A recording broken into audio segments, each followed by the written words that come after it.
we've got a series of 10-minute Blackbaud Ignite sessions by highly acclaimed experts from right here in Austin. And I'm pleased to announce our first speaker, Suzy Sosa, co-founder of Verb. Let's give a warm welcome to Suzy.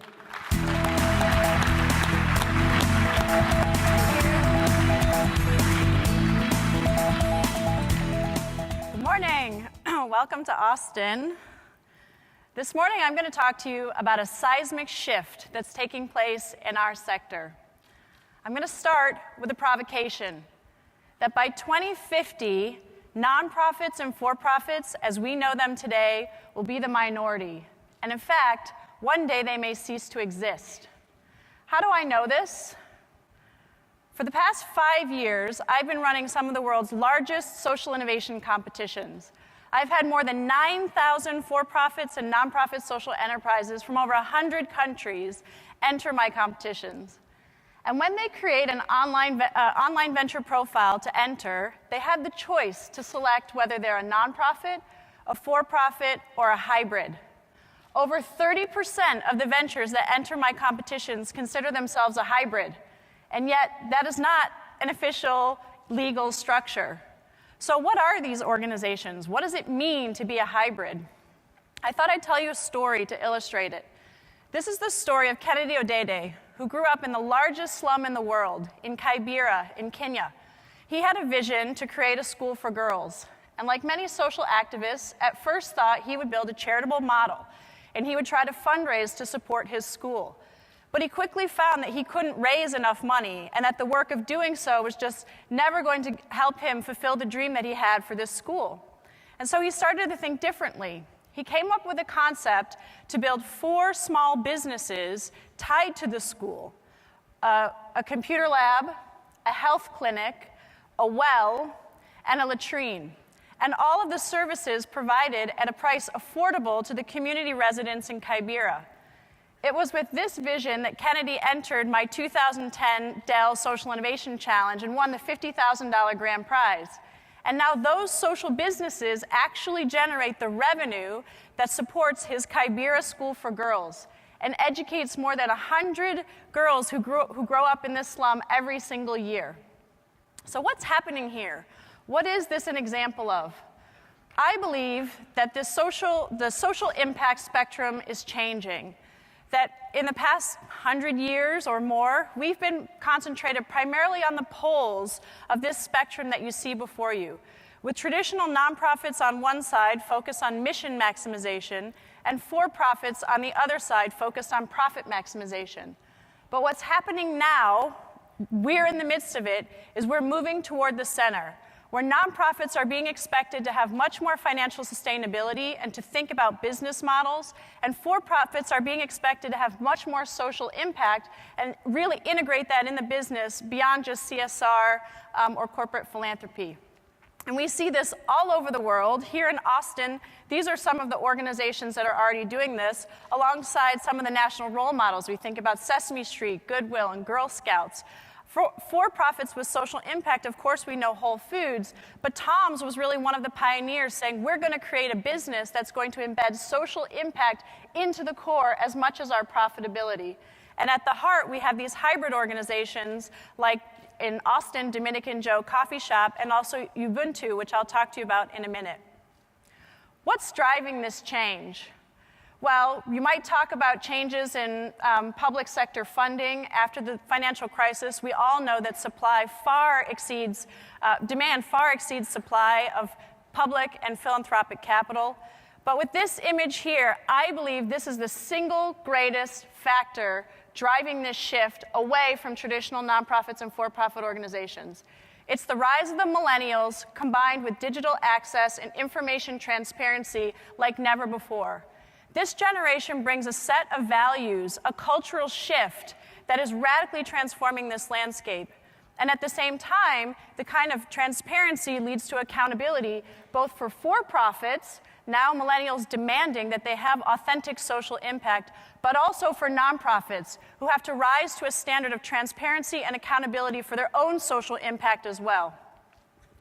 This change is going to be pretty radical for all of us.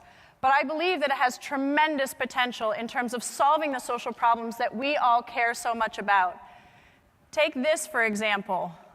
Look at the fraction of philanthropy compared to consumer spending in the United States. It's less than 1%.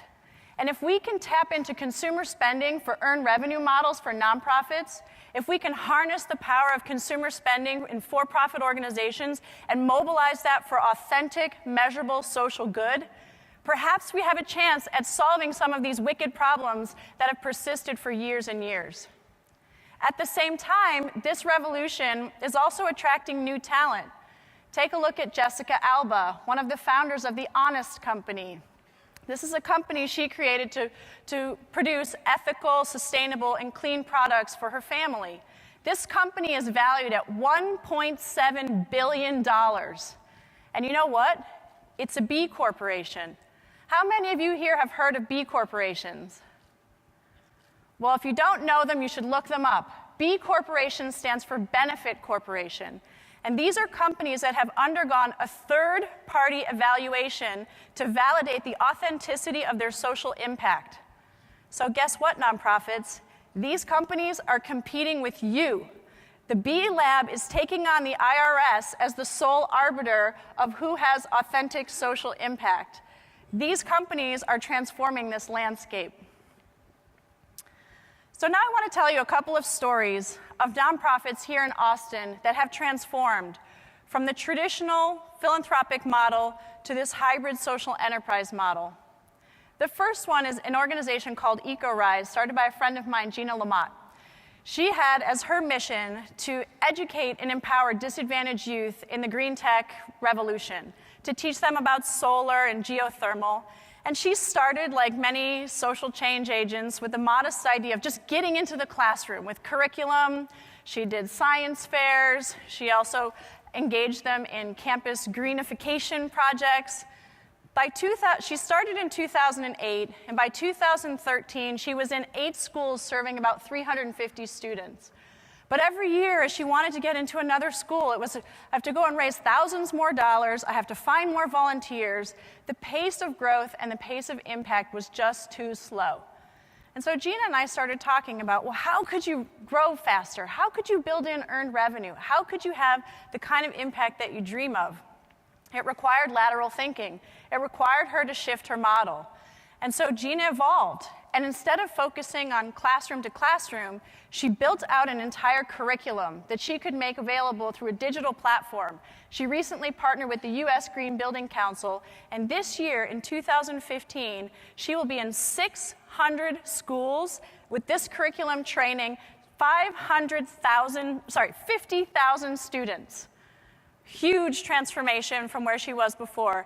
Even more importantly, 55% of her income is now earned revenue, and she charges up to $250,000 for partners to brand and co-sponsor her curricula.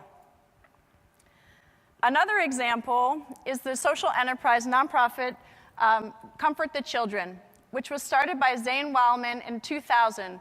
When he went to Africa, he became immediately touched by the plight of families with disabled children. They were socially ostracized, the mothers couldn't find work, and there was no one to take care of the children during the day. And so again, he started with a traditional philanthropic model where he was coming back to Austin, trying to fundraise in our community to support these families.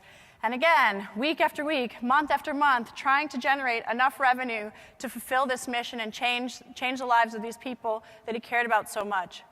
But he quickly realized he was never going to be able to reach the kind of scale and impact that he wanted. So he pivoted.